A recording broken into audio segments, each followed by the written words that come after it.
بیای چیز کن.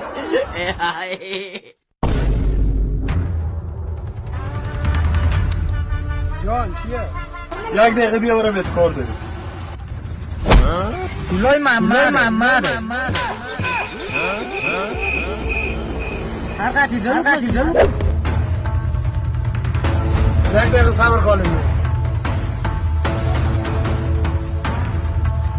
سوار چی بره؟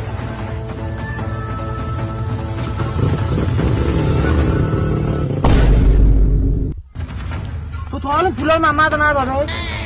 تو اگه قروتکی میای تو قروتک تر تو کلمات خارش میکنی یا دیگه مشکلی داری؟ به زورم باشه میای تو میستونم به رضام باشه میای تو میستونم. اگه طور میگن سبقت گرگ منم میگفتن من چیز میگفتن؟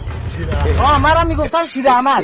یعنی من به زورم باشه میستونم به رضام باشه میای تو میستونم.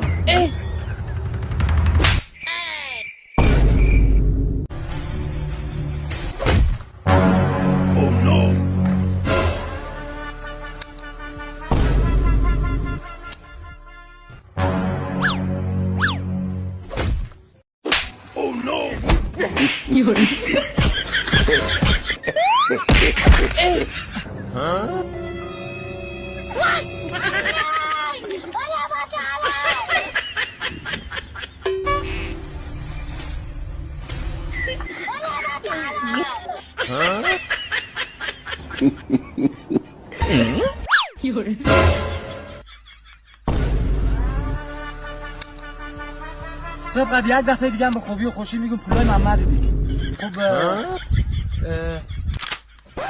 خب باز تو اگه پولاشو نمتی باور کو بیچاره همه سر ندار به سرقش بستون.